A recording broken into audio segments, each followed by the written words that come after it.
Selamat pagi, Bro Duri. Saya memperkenalkan diri. Assalamualaikum warahmatullahi wabarakatuh. Nama saya Muhammad Fadli Bismana, 0838. Hari ini saya ingin mempresentasikan mengenai UTS kecerdasan buatan yang telah saya buat ini.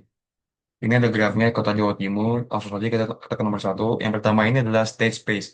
State space ini di sini ada 31 titik kota yang merepresentasikan seluruh kemungkinan posisi agen.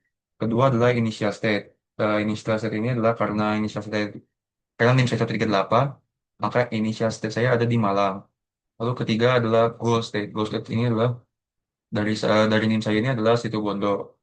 Lalu yang keempat ada action. Nah, dari inisial set ini Malang, dia bisa kemana saja, bisa ke Surabaya, bisa ke Pasuruan, Probolinggo, Batu, Blitar, hingga Tulungagung. Dan terakhir adalah pet cost. Pet cost ini adalah beban jarak antar kota yang tertera di garis-garis ini. Seperti contoh yaitu adalah Malang, Probolinggo, Situbondo, yaitu dengan total 155. Lalu bisa juga ke Malang, Probolinggo, Lumajang, Jember, Situbondo. Itu nomor satu. Lalu lanjut ke nomor dua. Masalah masalah ini adalah sebenarnya problem solving agent berbasis search. Kenapa dia berbasis search? Karena sistem ini sifatnya fully observed dan langkahnya juga pasti. Jadi agen bisa mensimulasikan rutenya secara offline di memori komputer sebelum dia bisa berjalan ya. Lanjut ke nomor 3 dan nomor 4 ini. Nah, nomor 3 ini adalah perbandingan BFS UCS. Sebenarnya pada akhirnya BFS dan UCS ini sama hasilnya, yaitu adalah Malang, Probolinggo, Situbondo juga. Cuman yang membedakan ini adalah BFS ini adalah mencari rute yang terpendek, dan UCS ini adalah mencari harga yang lebih murah. Harga yang lebih murah itu adalah melalui Malang, Probolinggo, Situbondo dengan total-total yaitu 155 setelah diakumulasi. Dan BFS rute terpendeknya juga Malang, Probolinggo, Situbondo. Lalu dalam soal juga disebutkan apabila terjadi kemacetan di Pasuruan apakah berpengaruh? Sebetulnya tidak berpengaruh ya, tidak berdampak karena rutenya yang optimal ini adalah Malang, Probolinggo, Situbondo, tidak sama sekali melewati Pasuruan. Tetapi apabila terkena macet, itu terutama kita terkena macet juga, algoritma yang paling adaptif itu adalah A-Star. Kenapa A-Star? Karena A-Star ini adalah tidak akan panik dan tidak akan menjauh dari titiknya. Karena menggunakan formula ini, Fn sama dengan Gn plus Hn.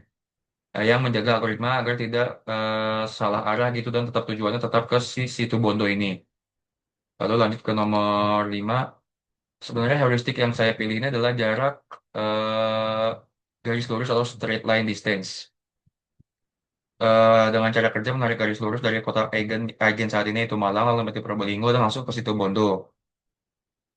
Dengan heuristik ini sangat admissible. Iya, menurut saya sangat admissible. Kenapa? Karena jaraknya lurus dan tidak mungkin menjauh dari si targetnya.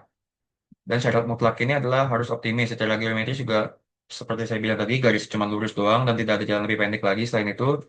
Dan hal tersebut dapat menjamin algoritma Einstein dapat bekerja dengan sempurna.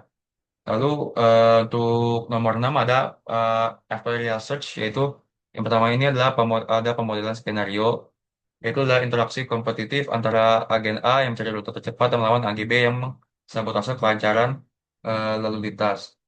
Di agen kita ini adalah misalkan kita pakai algoritma Minimax ini untuk mensimulasikan seluruh kemungkinan sabotase, lalu kita memiliki solusinya itu adalah alpha beta pruning untuk memotong perhitungan cabang rute yang sudah pasti terburuk.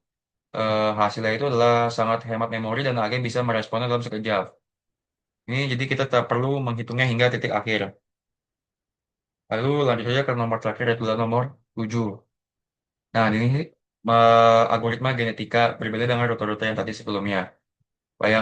Kita bisa membayangkan apabila kita memiliki binary 5 bit ini, kita mencari kromosom yang paling sempurna.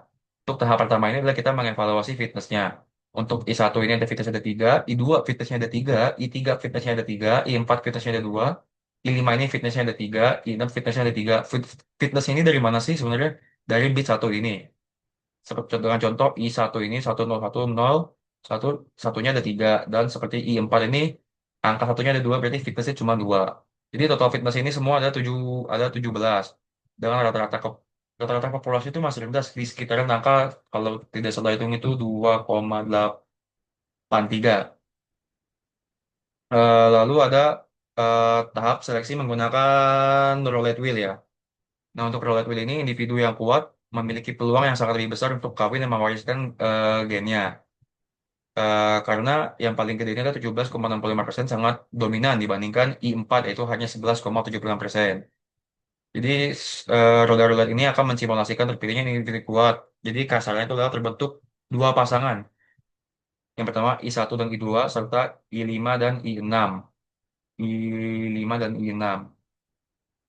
Oke, selanjutnya untuk nomor 3 itu adalah nomor 7 bagian 3 itu adalah proses crossover atau kawin silang.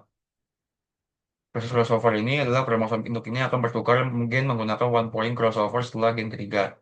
Dengan pasangan I1 ini bertukar dengan I2. Jadi kita seperti motong di dua terakhirnya itulah pokoknya.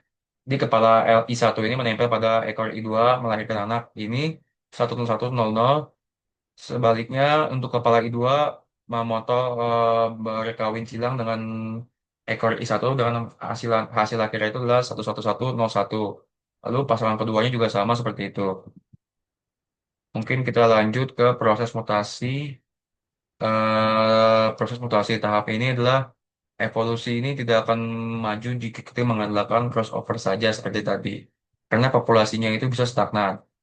Jadi mari kita lihat ini hasil-hasil akhirnya ada 101 mutasi lalu eh, ya ini hitungan mutasinya lah ya. Offspring 1.1, Offspring 1.2 dengan hasil akhir satunya ada 5 kali, Offspring 1.2 dengan hasil akhir satunya 4 kali lalu nol, lalu Offspring 2.2 110 111. Lalu eh, kita susunan genetika berubah menjadi 1111. Akhirnya ada juga, maksudnya ada juga yang berubah jadi di genetika jadi satunya 5 kali gitu. Lalu untuk evaluasi akhir kita akan menghitung kembali fitnessnya. Hasil ke fitnessnya itu adalah fitness yang pertama ini ada 3, fitness kedua ada 5, fitness keempat ada 4, fitness kelima ketiga ada 4, fitness keempat ada 4. Nah, pertanyaannya adalah apakah terjadi peningkatan ke kualitas populasi? Iya, menurut saya terjadi peningkatan kualitas yang sangat signifikan karena dari tadi 2,83 menjadi 4. Dan paling krusial itu adalah melalui perkawinan silang dan mutasi tadi, karena kita berhasil menghasilkan kromosom yang menghasilkan satunya 5 kali. Itu adalah fitness yang bernilai 5. Jadi kesimpulannya adalah ya bahwa terjadi peningkatan kualitas.